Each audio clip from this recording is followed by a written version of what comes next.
Hi and welcome to another video. In this video, we are going to talk about stop losses and how to use them. Stop losses are a risk management mechanism that can help investors to protect their profits and limit the losses. Stop loss is an order you can place with your broker to automatically sell a stock when it reaches a certain price. This price is also known as the stop loss price.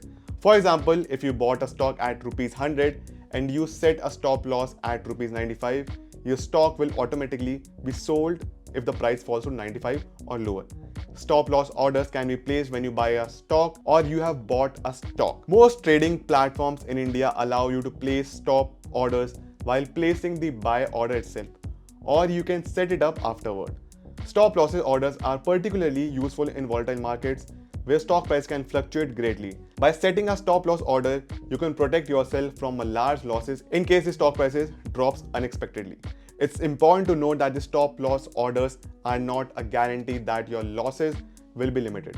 In a fast-moving market, the stock price may drop quickly and your stop loss order may be executed at a price that is different from the stop loss price you set.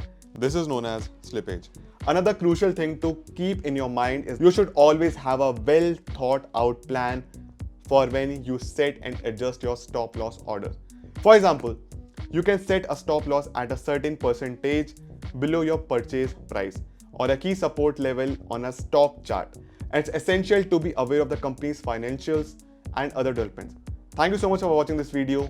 We hope this video has helped you understand stop losses and how to use them.